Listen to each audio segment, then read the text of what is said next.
Assalamu alaikum wa rahmatullahi wa barakatuhu.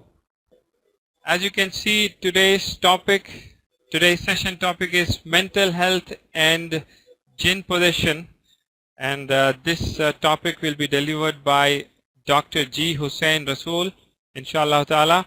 So before I give the mic to Dr. Rassool, I would like to give a brief introduction of him, inshallah. Professor Dr. G. Rassool has a PhD in Psychology and Education from University of London, MSc in Health Education and a BA in Psychology. He is an international consultant and facilitator with proven expertise in mental health and addiction. He is currently working as an academic advisor, lecturer in psychology, independent consultant in addiction and mental health, and clinical consultant, executive director of Sakina Counseling Institute and Research. He also works part-time as an Islamic psychotherapist.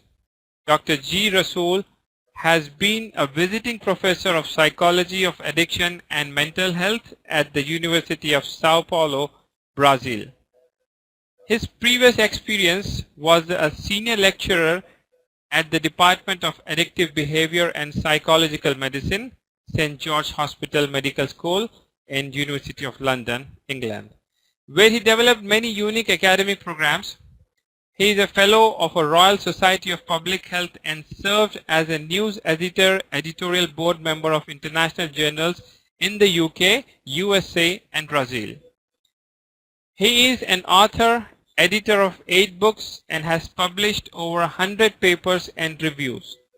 أعوذ بالله من الشيطان الرجيم بسم الله الرحمن الرحيم الحمد لله رب العالمين والصلاة والسلام على رسوله الكريم وعلى آله وصحبه ومن استنى بسنته يوم الدين. All praise is due to Allah, and may Allah peace and blessing be on the last Prophet Muhammad sallallahu alaihi wasallam, and to all those who follow the path of righteousness until the last day. قال رب اشرح لي صدري ويسر لي أمري. السلام عليكم ورحمة الله وبركاته. Welcome to this session on mental health and jinn possession. And we are going to focus in this session mainly on the jinn possession and mental health, but we're going to have a quick overview of, what is mental illness and some of the epidemiology, more or less, some of the prevalence of mental health problem among Muslim population, causes of mental illness and types, very, very briefly, but we're going to focus more on jinn possession and mental health. So I think to start with, we need to think about that taking good care of one's health is a religious duty. It's a religious duty because Islam attached great importance to health. So our Creator, Almighty Allah, has bestowed health, as one of the great blessing on human beings. So, for example, there's a hadith by Imam Bukhari, Prophet Muhammad sallallahu alayhi wa sallam said, there are 2 blessings which many people do not appreciate, health and leisure.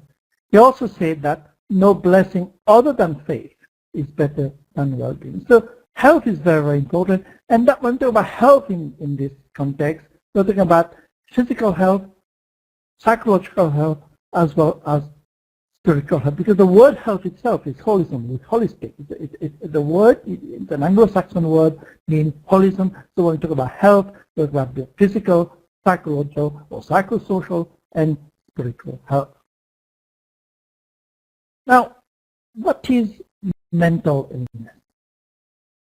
Now, the American Psychiatric Association define it as a disorder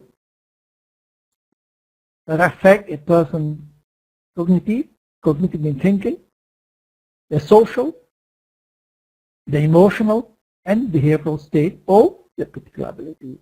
So in a way, a mental illness is a condition, and this condition impacts on people's way of thinking, the way you think, the way you feel, but also it affects your mood. And when it affects your mood or the way you think, you feel, or affect your mood, it affects your ability to relate to others. Basically, it affects your ability to communicate with others, to have interpersonal relationships with others on a daily basis. So each person will have different experiences, even though people with the same diagnosis, but they have very, very different experiences. When we look at mental health, and mostly in the world, there are no epidemiological studies. There are no big studies. Even if you look at the 57 Islamic states who are members of the Organization of Islamic Conference, very, very few countries they look at incidence or prevalence of mental health problems. In fact, according to Pridlo and Pasha, there's no satisfactory single description of mental health services, especially it's limited in English language. Although there are some services developed in the Middle East and Far East and Indian subcontinent, nevertheless, it's not comparable to the type of services we have in the Western Hemisphere or Northern Hemisphere. But when you look at the different mental disorders, psychiatric disorders, we find that schizophrenia is similar to numbers. So, which means that if you look at the rate of schizophrenia, is no different in terms of incidence or prevalence between Muslim and non-Muslim. So everybody suffers from this particular disorder. In terms of post-traumatic syndrome, then there is the high rates. But again, we need to look at all the different reasons behind it. Why there are a lot of post-traumatic syndrome disorder. War, famine, earthquake, all sorts of calamities, that create that. That's why there seems to be a high rate of, traumatic syndrome. Depression is very common, clinical depression, stress, and also to find that comparing, studies in men and women, there's high rate of depression among women compared to men.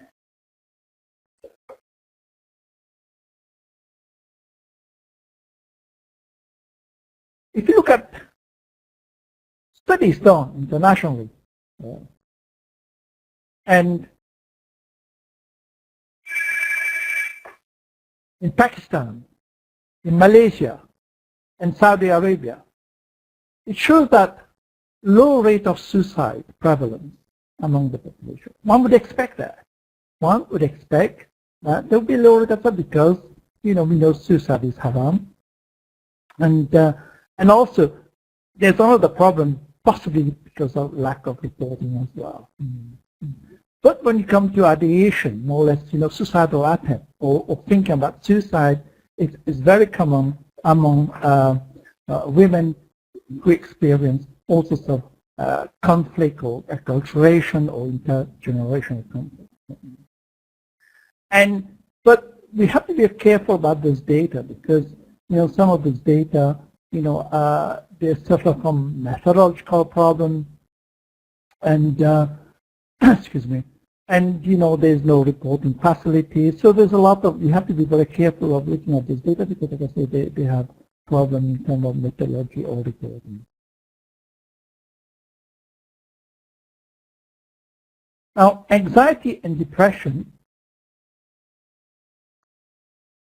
especially attention deficit hyperactive disorder, conduct disorder, substance misuse, alcoholism and gambling issues regarding attentive relationship, and psychosexual problems, domestic violence, and religious delusional behavior, they're all, problems among Muslim patients.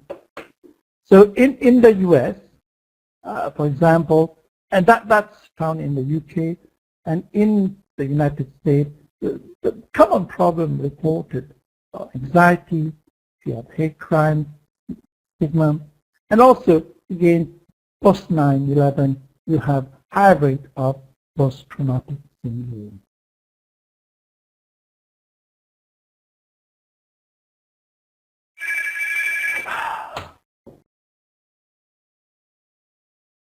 Now, Muslims tend to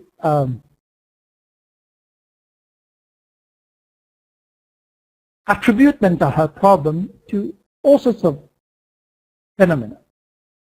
One, evil eye, which we call hasad, possession by supernatural entities such as Jinn and magic.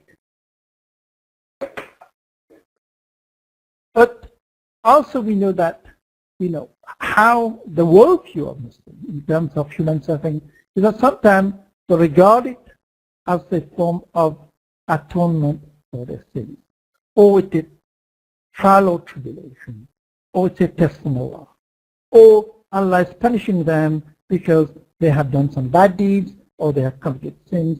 But also, psychiatric problem, mental health problem is a result of purification of the body and soul, or one is just straying away from the Quran and also from the sin. So how Muslims view mental health problem, these are some of these factors. It's the evil eye, it's the possession,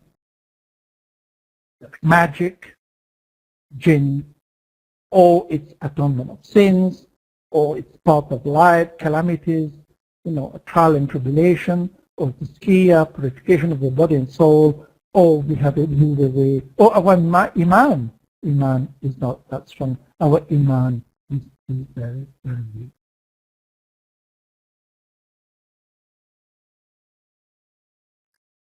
A couple of myths, which just briefly want to look at, is that some people say it's not a real disease. No, mental illness or psychiatric disorders is not caused by weakness. It's not something weak mentally, rather than it's a medical disorder or psychosocial disorder. And the psychiatric disorders are not true medical illness like heart disease and diabetes, because people who have mental illness are crazy. So the fact is, it's a medical condition that disrupts a person's thinking, feeling, mood, and ability to relate to others and in their daily functioning. Because research has shown that there are, it's a multifactorial causation. It's caused by genetic factors or biological factors, even imbalance of neurochemical transmitters. Another myth is that, I take an example of addiction. Addiction is our own fault. From an Islamic point of view, it is possible. I'm talking here from one point of view. Myth, addiction is a lifestyle choices and shows a lack of willpower. People with substance abuse problem are morally weak or bad. And the fact is, addiction is a disease that generally results from changes in brain chemistry. It has nothing to do with being a bad person. What are the causes of mental illness? The causes of mental illness, as I said before, is a multifactorial causation. And if you look at the research does that, there are multiple interlinking causes. Genetics, environment, and lifestyle combine to influence whether someone develops a mental health condition. A stressful job or home life makes some people more, for example, susceptible. As do traumatic life events like being a victim of a crime, or even have an accident, or being racially abused or harassed. But there's also biochemical process and circuits, as well as the basic brain structure, and these also play a role in the development of or causation of mental illness. Besides genetic or neurochemical, but also there are social problems. Again, poverty, domestic violence, isolation, physical abuse, sexual abuse, violence, aggression, poor housing, and also addiction. All these, but there's no single factor. There's sometimes a combination of factors, or what we call a multifactorial causation. Now, what are the type of mental illness? Very briefly, I mean, these are just some of the common ones. People have depression, if you hear about it, anxiety states, schizophrenia, which is more psychosis, obsessional compulsive disorder. Some people have wishwasher, again, like obsession, eating disorders, anorexia, bulimia, or problem. And now, especially eating disorders are very common among young Muslim women, and they are common in men as well, but Western men, but in Muslim men, but and also people have bipolar disorders or happening. Now we focus on Jinn, possession and mental health. I must declare that I'm not an expert on Jinn possession, but I have a bit of knowledge, but I'm still a student.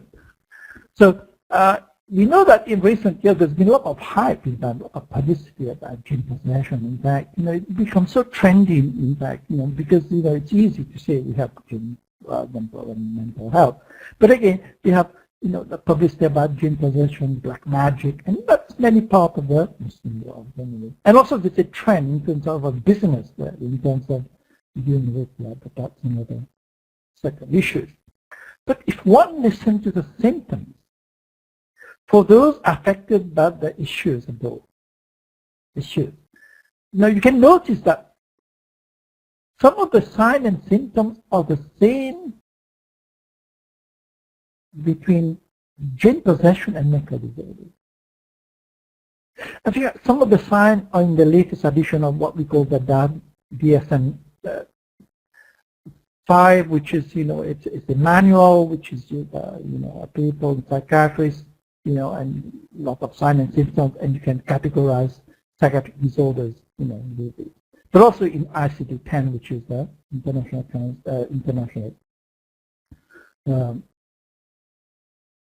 ICD-10.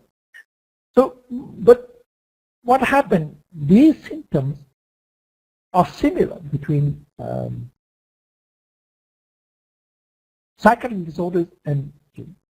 So most people are readily comfortable to propose that they have Jinn possession as opposed to have mental health problems. So that's common everywhere, wherever I've been of the world. Whatever I've seen or talked to people about, Muslim, whether it's in America, whether in UK, or whether they rather, or in South Africa, they rather say that they have Jinn possession, which is acceptable in Islam, rather than mental health problem. Again, to do with stigma, to do with also other reasons. So people are more comfortable, with Jinn possession rather than problem. Now, what is Jinn? The word al-Jinni, plural, al-Jan, is an Arabic refers to something that is covered, that's concealed. Right? So the word Jinn itself infers that, or implies that there's something, an existence of something that cannot be seen. It's hide, it's there. It's not there. You can't see it anyway. But we know that it exists. So, and we know from the Quran that the origin of Jinn is different from man, and interpretation of meanings. Surah 15, verse 26. Allah says, interpretation of meaning. And indeed, we created man from sounding clay, of also black smoke mud, and the Jinn we created from smoke, flame of fire. Okay, you can see the difference between man and Jinn in terms of how they were created. One with sound clay or the black smoke mud, and the other one with smoking flame. And we know from several verses of the Quran, I'm going to go into it, about how Jinn share distinctive characteristics with human beings. Some of it, not all. They have intellect. They have free will. Some of them are obedient to God. Some of them are believers. Some of them are non-believers. They nourish the body with food, but not the same food as we have. They nourish the food with dung and bones. So they are different. But and some people believe, according to Sheikh Bilal Phillips, that some people believe that jinn possess some divine qualities. And they can know everything, they can say everything, and that is not part of Islamic writing. So in Islamic writing, true jinn possession can cause a person to have seizures and to speak in an incomplete language. So people can have what we call epileptic fit or some type of seizure, but also people speaking what we call tongues, which means that some language which they never even talked about before.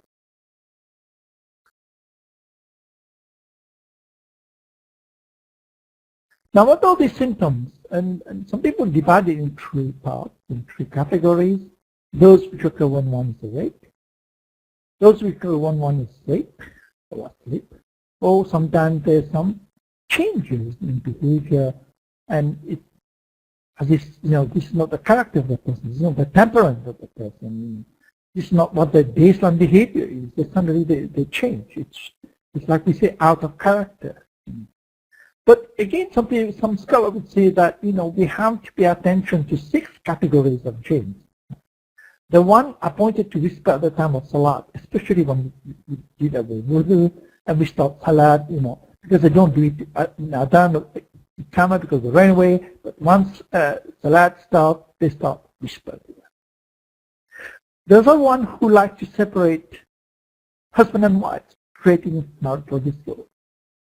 The one who triggers also fights among people, business, and so forth.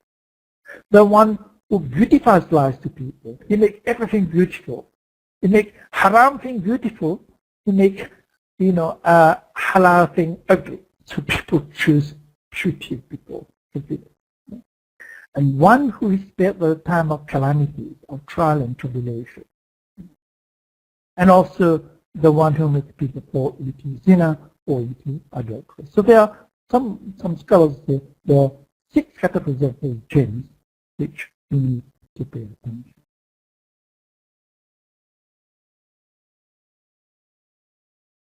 Now, those with jinn possession tend to appear to suffer from all these different disorders: depression, anxiety. People get physically ill. People hear voices, or having tactile hallucination, touching, marital dispute, sexual problem, and also in some cases, you have, things like housing, the material professional damage, fire, and so forth. So this is how, jinn person appear, to suffer from intense fear and psychological disorder.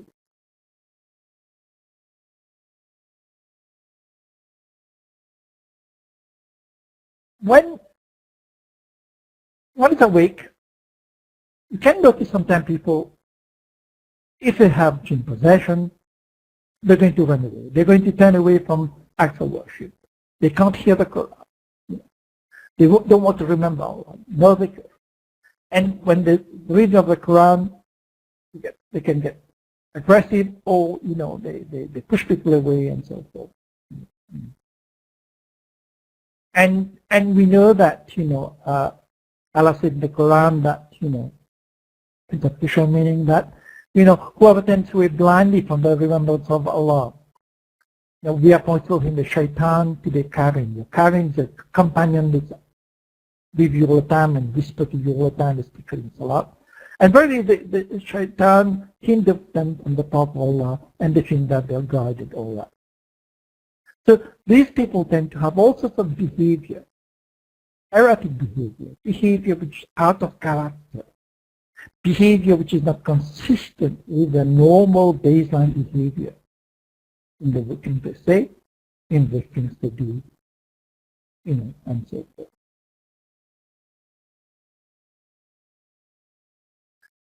There's also the question of seizures. These seizures, or epileptic fit sometimes, there's no medical cause, there's no organic cause. And these are signs that these particular fits or seizures have some sort of character, shaitan character that causes. Some people have paralysis of the limb. Again, there's no organic cause. There's nothing physically or organically wrong with the person, but one of the limbs is paralyzed, they can't move it. As if, some people have, those who have a stroke. Sometimes they have what they call plastic paralysis, which means, the hand goes down, you can't hold it. These people can become very irritable, can become angry or weak. So there's an incoherence in their behavior, in the sense of, where they have to love, they cry when they cry, love, and so forth, and there's no apparent causes, and people get very, very sensitive, either showing aggression or showing tears. Whether one sitting in the toilet all the time, that's what some people say, but again, talking oneself, but again, that's maybe, we all in some ways talk to ourselves sometimes anyway.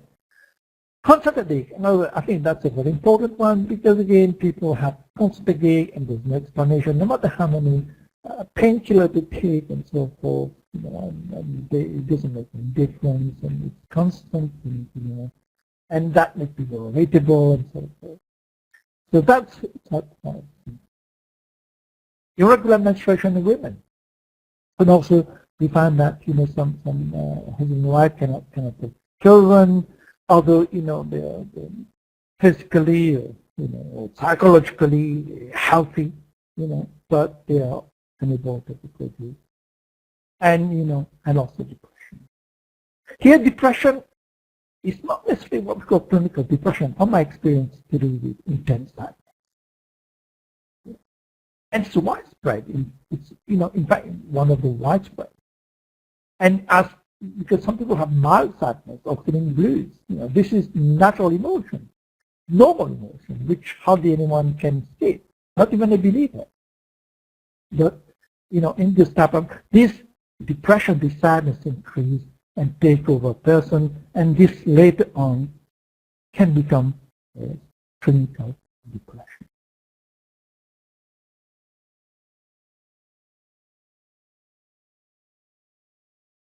People have frightening nightmare, which again, seeing all sorts of creatures, having hallucinations, seeing ghosts, apparitions, or even, illusion. And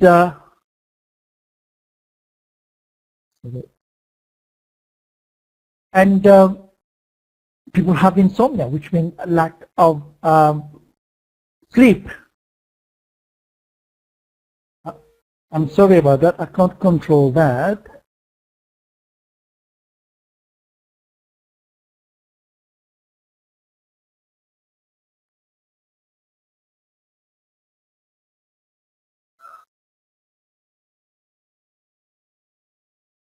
Sorry about that. I switched off everything else, but people are trying to contact me, and I do apologize.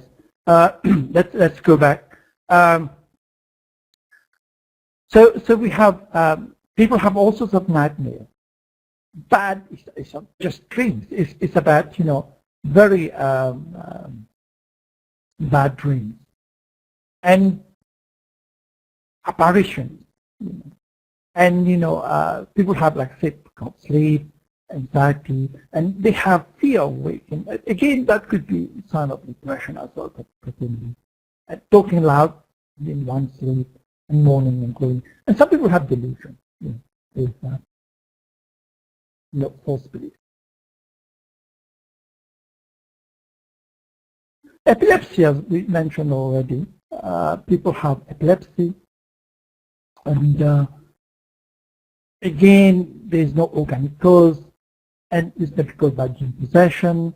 In fact, in the West, many doctors, acknowledge it, But among Muslims, sometimes, we don't even, sometimes, strange that many people deny this among Muslims. There was many doctors of there's a kind of epilepsy that they don't know the reason why. There's no other causes apart from, some sort of possession.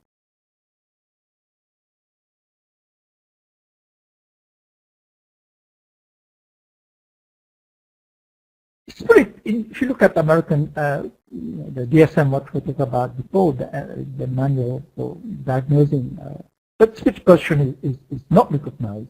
But, it's state of what we call dissociative disorders, diagnostic, or what we call cultural bounds. I won't be able to have time to explain all these, but you can check it. And also, trance and possession disorders are classified as dissociative disorders. In fact, disorders where there's a loss of sense of personal belonging and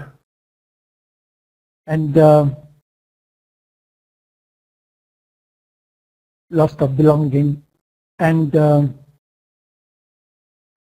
identity, or you're not aware of the surroundings.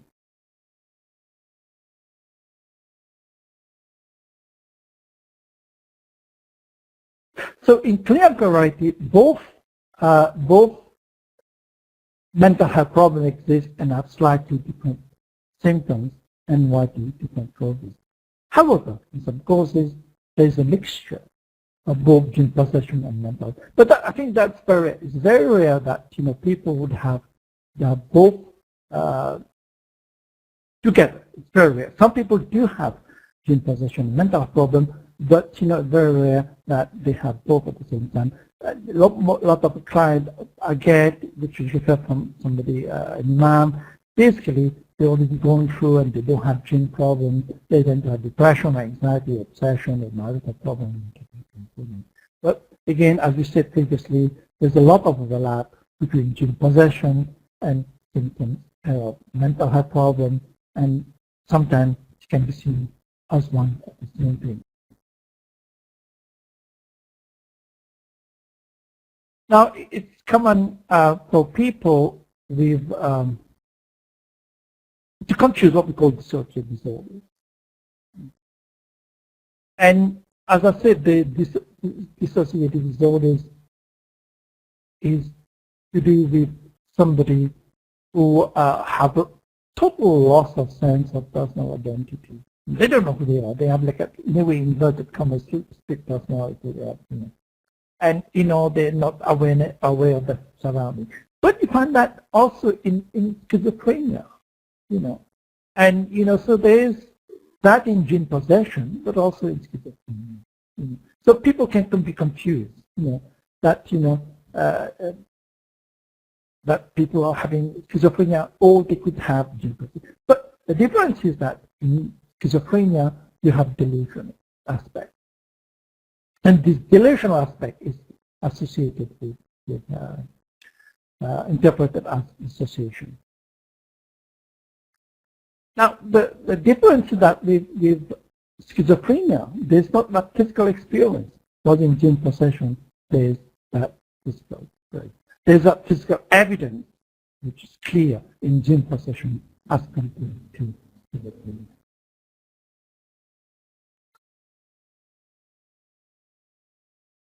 We can move on from there. Now, there's also some other symptoms which are found in both. Sometimes there's a change. People become suspicious in a relationship, rejecting one of the partner or wife, or little things become big things. Anyway, people shut down. And you find that in schizophrenia as well, and depression. So, sometimes spouse killing each other's face, or seeing each other's face have been agreed. And these are found. And the second thing, like some people can have, excessive love for one wife, or desire for frequent physical relationship, or feeling restless and so forth. And again, these are found in patients suffering from hypomania. Hypomania means, people who are very, very overactive. Simply. There are other symptoms. For example, some People might see things, small things look big, or big things look small, you know. And these are found, again, in psychological disease, especially some people suffer from epilepsy, but what we call temporal lobe epilepsy, part of the brain, the temporal lobes affected, and this creates also a illusion where, you know, small things become big and big things become small. This is similar. Now, excessive talking, not stopping in one place, again, you find that in Jinn possession, but also you find this in people with hypomania, which I mentioned before. Other symptoms of this magic are anxiety and not caring about appearance. Again, you find that in people with depression, they just, you know, they look after themselves physically, and also people suffering from schizophrenia. Some people remain completely detached, aloof, and you know, silent. They have consolidate, you know, dislike, you know, social gathering. Again, we find that with people mainly in depression, right? But in some cases, schizophrenia as well. People have some sort of social phobia, and where they don't want to meet people as well. Again, you find that same between Jinn and mental health problems. We talk already about dreams, and this again with anxiety. And sometimes people have hallucination, all type of hallucination. You know, you can have hallucinations of all the five senses.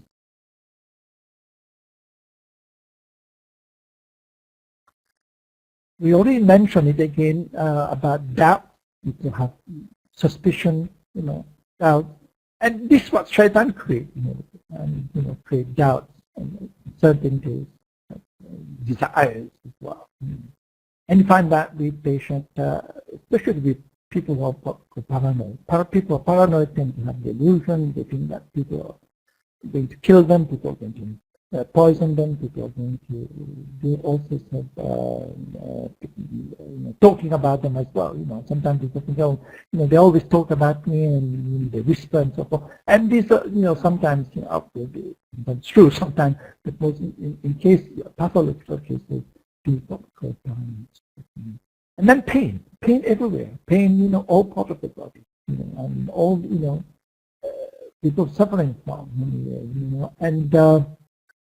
and sometimes people have physical disease, they have these things anyway, these pains, but you know, the pain is not there. Again, we find people who have amputation, for example. We have what we call phantom pain. You know, they have the legs amputated, especially people who are diabetic, sometimes, unfortunately, you know, and they still have pain in the leg that's amputated, what we call phantom pain. Again, it's not there, but in people, same difference between physical illness and also Jinn, you know. And touching, when it's not, you know, so it's not all symptoms of psychosis, because again, you know, sometimes it is black magic, but also touching, what we call tactile hallucination. Some people consume drugs, you know, and alcoholic, for example, I remember the patient who's alcoholic, and he felt that there were insects crawling under his skin. Basically, he jumped out of bed, you know, because, you know, of tactile, you know, because this is the result, consequences of chronic alcoholism. You know. So drugs, you know, cannabis, marijuana, heroin, liquor, any alcoholic beverage, and that's what black magic may cause to, you know, tactile hallucination.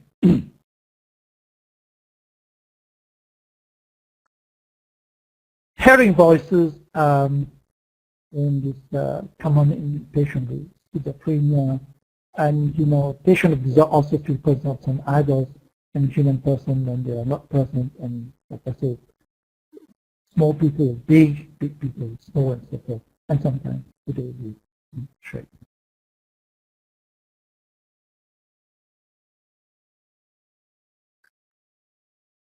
Very quickly, 3 case studies. I think we have time. This is a woman suffering from anxiety,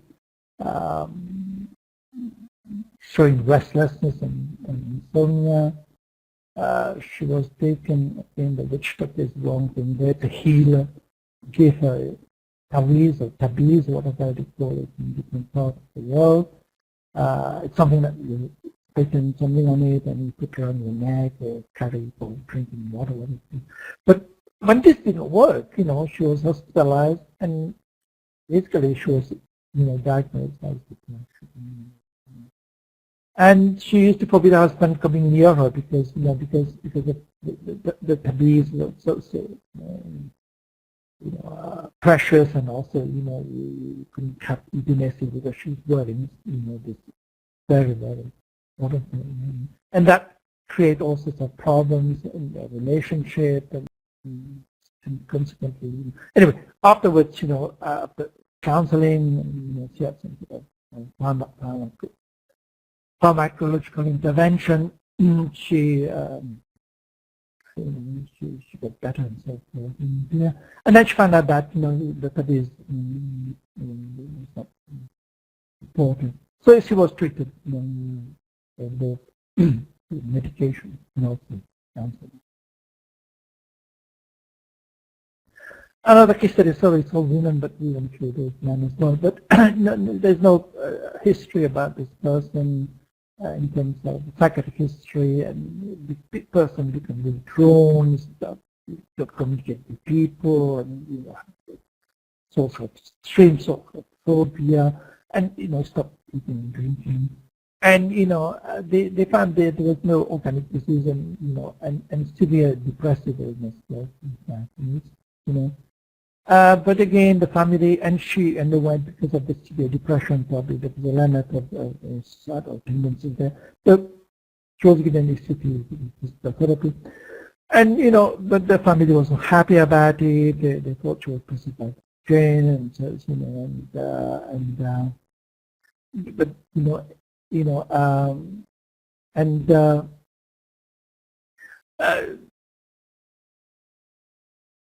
and they didn't want to talk about to the doctors.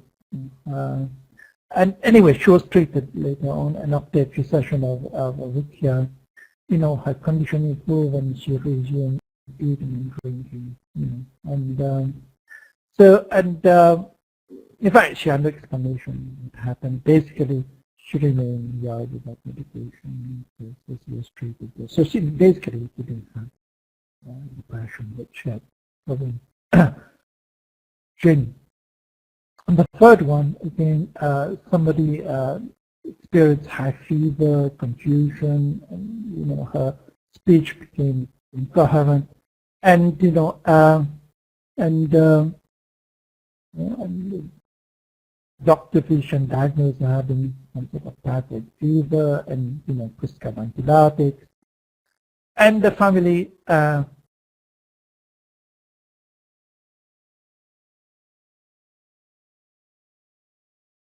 Okay, so she was taken to a local pain healer, and she was treated in the sort of program standard way.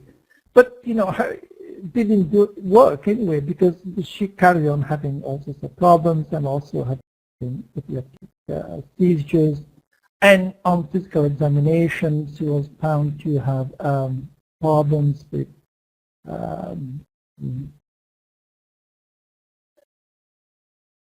basically she was jaundiced.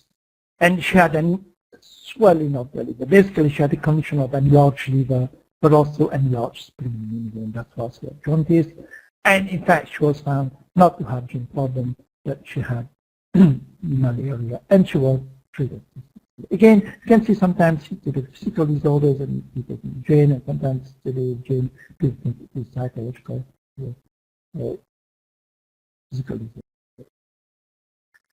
Now, these cases illustrate how difficult sometimes it is. The interaction between cultural belief and conventional medicine, and in case of people are alleged to have gene possession, you need to try to exclude also the physical organic problems, and any problems with mental disorder, mental health problems should be treated using the conventional psychiatric method, about sometimes medication to start with, and with counseling, psychotherapy, and so forth. Anyway, and also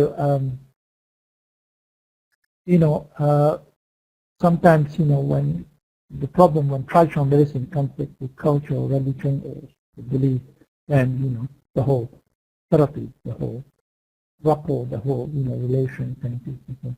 But most people are content to utilize that for treatment without giving that traditional explanation. There is, yeah, so there's sometimes a strong case, you know, involving Imam or Rashida in some of these cases.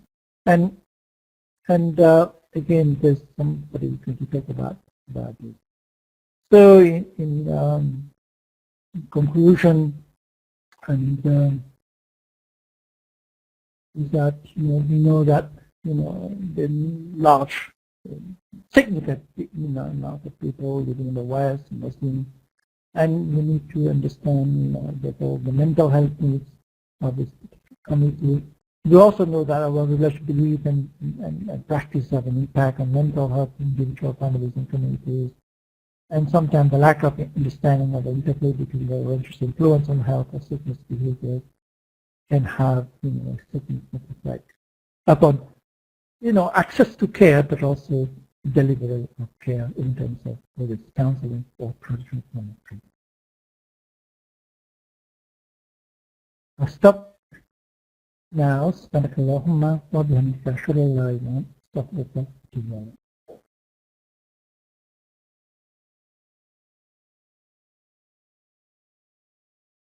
Now, since you apologize about all these calls and Skype.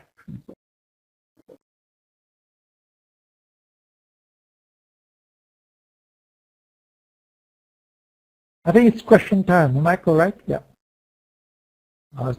Jazakallah khair, Dr. Rassool. Let's have the Q&A session, right? We are running short of time, inshallah. So shall we start the Q&A session?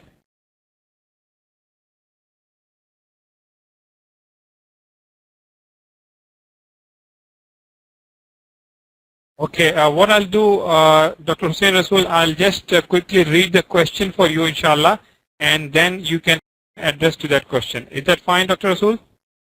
Yes, that's fine. Correct. Yeah, that's correct. Okay, inshallah.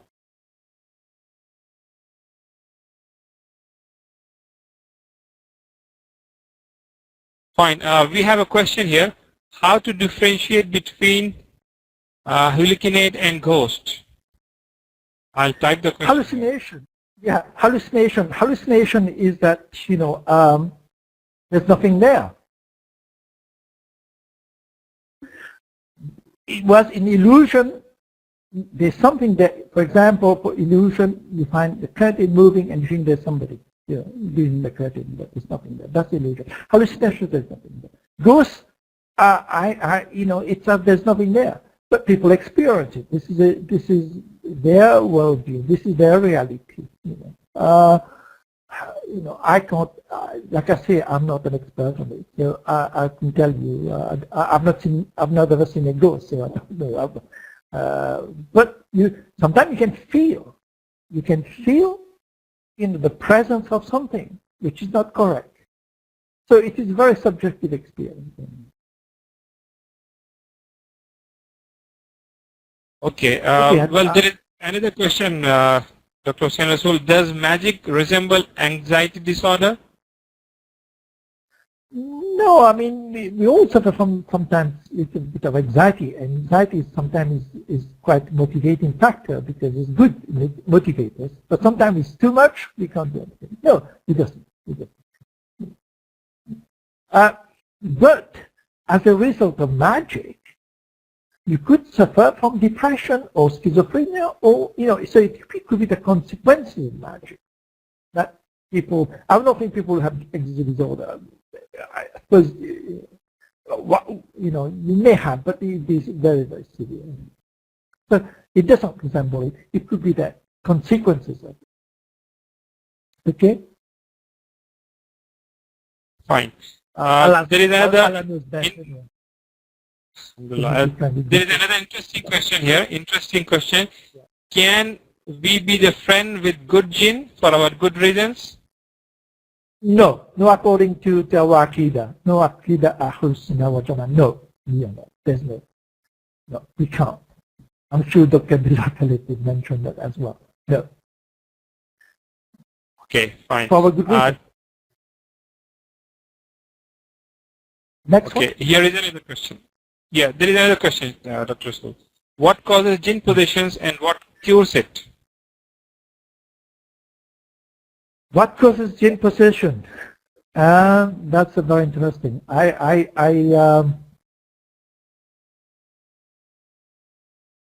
It could be to do with. I mean, there are two types. Where you could be direct thing, something that somebody do something to you, or something indirect. If something happened that you are passing by somewhere, or you go to a house which is inhabited in that. So you can get it from direct or indirect. But what causes it? Allah knows best. Allah. But we know that is shaitan. And so people, evil people do it. People use shaitan to do their work. And what cures it? Ruqya. Follow the Quran, follow the Sunnah. That's the only way. There's no other, there's no tabiz, there's nothing else. Quran and Sunnah. That's what's going to cure it. Okay. There is a question here. Some imams really beat other people thinking they have jinn. How would you advise on how to draw the line between possession and mental disorder?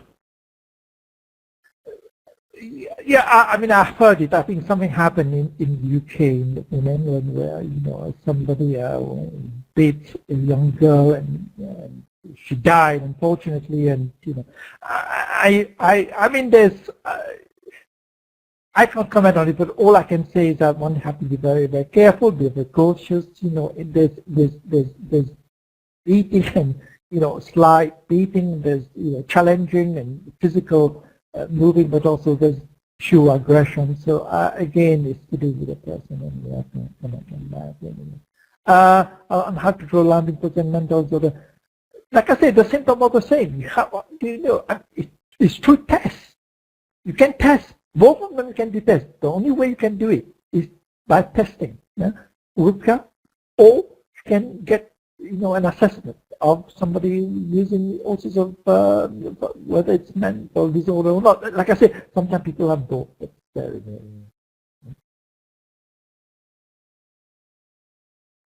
This happening can again murder person. Fine. There is another question, Dr. Hussein Rassool. In your experience, what is the main difference between jinn possession and mental health issues?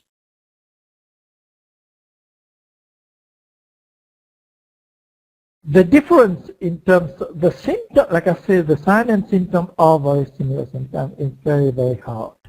But if you start reading, doing ruqya or something, and they're getting everything, they can't, they're trying to push you, and somebody who is, I'm not qualified in it, somebody is qualified in Islam, we're able to tell you, this is person have jinn possession.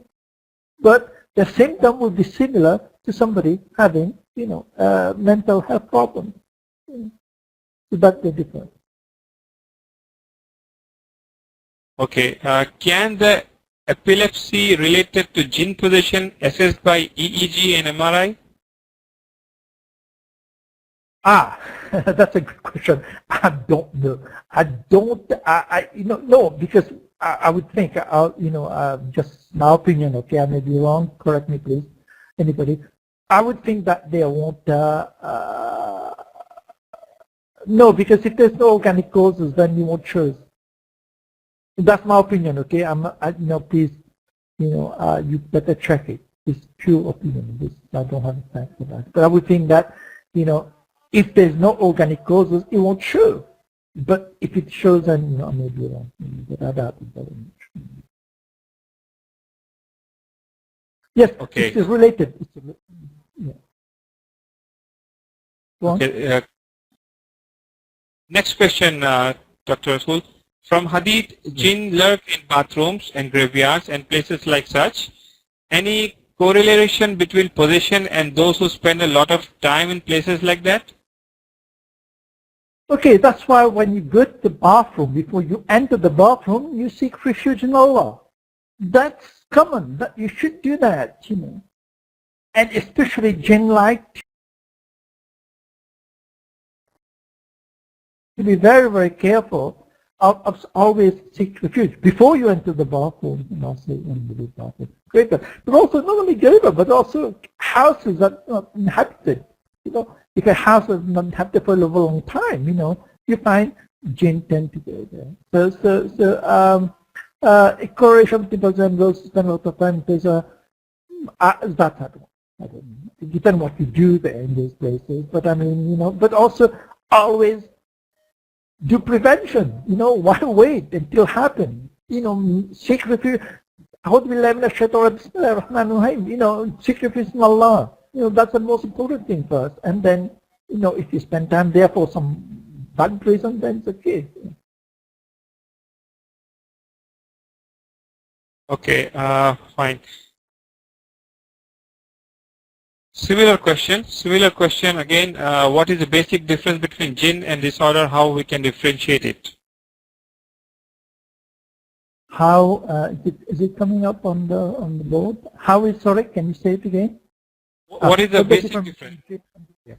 And disorder, how can, like I say, sometimes we can't differentiate it unless you're an expert. Like I said, I sometimes work with Imam, okay? We work together, and they sometimes he would send me people who have, by doing ruqya, we found that they don't have jinn problem. They have problem to do with depression or anxiety. Yeah. So it's by doing tests like ruqya, or then you can find out what the people, like I said, in fact, just yesterday I had, somebody rang me and want to say a patient. That patient is very rare.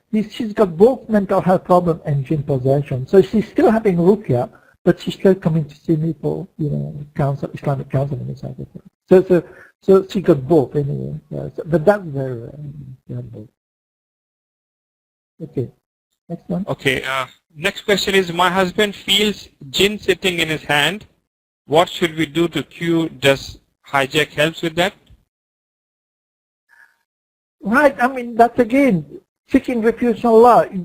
For example, after each salat, read, Qul a'udhu bil falaq, Qul a'udhu bin nas, Qul Allahu ahad, the 3 calls. You read it, 3 times. Maghrib prayer. And also Fajr prayer, you read it. You read it before you go.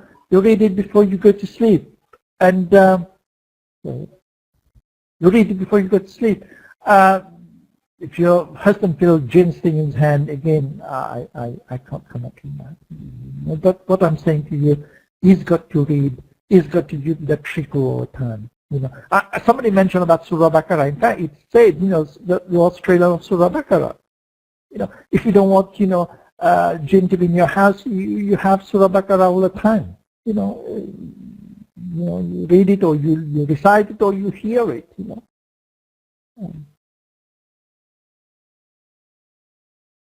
Okay. It seems to be advice here. Needs your advice here. Jinn possession happened with one of my relatives. It's been 2 years and still the same effects happen. Yeah, but I mean, sometimes people try to look at magic cure. There's no magic bullet. In fact, one of the Imam told me, sometimes you've got people coming to him and ask, give me that special dua that's going to cure everything. There's no such a thing. There's no such a thing as magic dua or magic pills. Yeah. So sometimes we need to test trial and tribulation. Sometimes it's test. Sometimes we just have to wait. Anyway. It could be that, I don't know the case. It could be sometimes it's to do with, the problem of, the effect of jinn possession, or the person may have problems, to do with mental health problems. I don't know the case. I'm just, generalizing there. But, this is, sometimes we need to have patience with it. It doesn't happen in one session. Sometimes that's what people happen. They go one session and that's it. Again, it's 2 years, it's a long time. But again, there may be a reason for it. We don't know. Like purpose for it as well. Okay, we'll take another 3 or 4 questions and then we will wind up the session. Here is a question, a case basically. A 16-year-old girl has been affected by the jinn possession for more than 5 years, and she often being scratched at her bodies and throw up blood. She don't want to perform salah. Ustad has performed ruqya on her, but the jinn is quite strong. It's laughing at him and boggle. The girl said she has. She has what? That's the end of the question. The girl said she has. Okay. Again, you know, Allah knows best, anyway, Allah will. But again, you know, if I could comment on this, but what I'm saying is that, you know, this is probably, you know, some of the sign there to do with jinn possession, and, you know, and it takes time. For more than 5 years. How long has she had, you know, ruqya? That's the thing as well. And like I say, it's very difficult to comment on cases like that unless you find out, you know, you do a proper assessment. I need to do a proper assessment. I just can't comment too much. But what I'm saying is that, you know, yes, the jinn is strong. Yeah. But you shouldn't give up, you know, as long as we use the Quran and Sunnah. Okay. The next question is, what are the unacceptable ways of treating jinn possession? What do you think? Running tabbies around your neck, and you know, looking at, you know, and you know, go and pray saints, you know, and murids, and, you know, do all sorts of things that's not acceptable within, you know, our Akida. So yeah, there are non-Muslim treatment or therapies that you can have, you know, which is not acceptable within Islam, that, you know, sometimes people do. So yeah, these are anything that's not found in the Quran and Sunnah. It's clear, and outside that, it's not acceptable.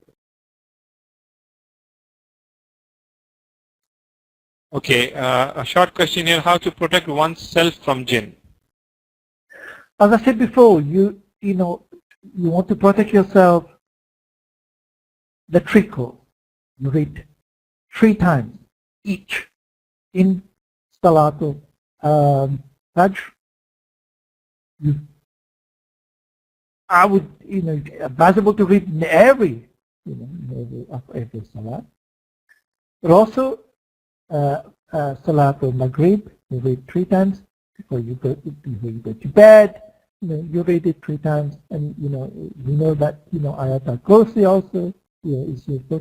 And, you know, this is how you protect yourself. When you leave the house, you make dua. You enter the bathroom, you make dua. You know, and you leave. All these are protection. These protection are free. We don't have to go to, you know, buy anything from anybody. You know, so we can, you know, do that. It should be part of our armor to defeat shaitan. Shaitan's going to be there. It's going to be test us all the time, you know.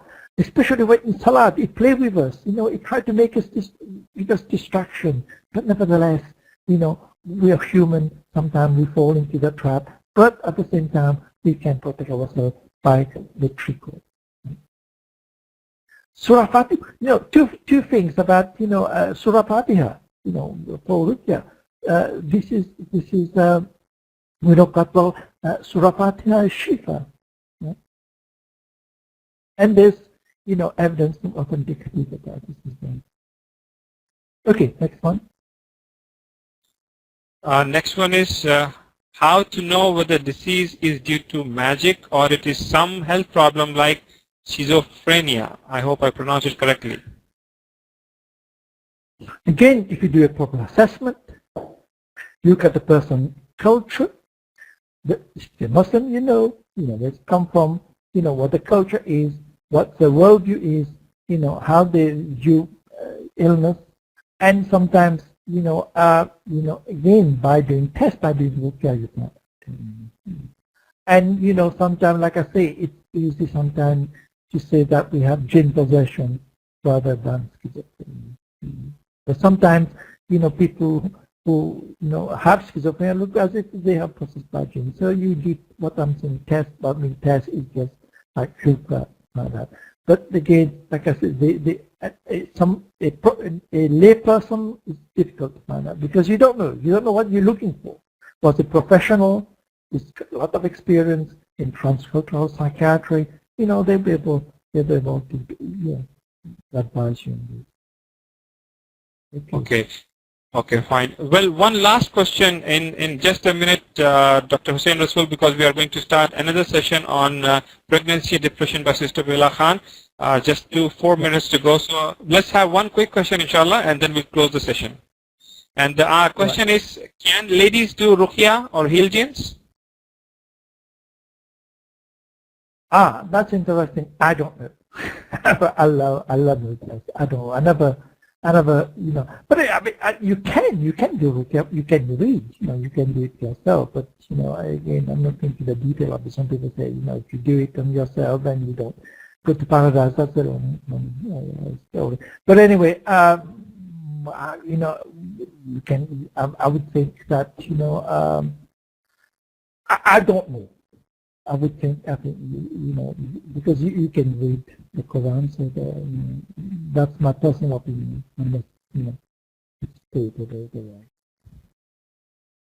Okay, Jazakallah khair, Dr. Hussein Rassool. I understand a lot of you have many questions to ask. Inshallah, we'll try to have another session from Dr. Hussein, inshallah, sometime soon. But for now, we'll close the session, inshallah. Jazakallah khair, Dr. Hussein Rassool, for joining us and giving us such an enlightening talk on this very, very interesting topic. Jazakallah khair, Sheikh. And inshallah, we'll close the session. And before that, I'll also like to thank the participants for joining us and making this session successful. Jazakallah khair again. Inshallah, we'll close the session. Subhanaka Allahumma wa bihamdika ashhadu an la ilaha illa anta astaghfiruka wa atubu ilayk. Okay, Assalamu alaikum wa rahmatullahi wa barakatuh. Thank you for coming. Thank you for participating. And I've learned a lot from you. Jazakallah khair. Assalamu alaikum wa rahmatullahi wa barakatuh.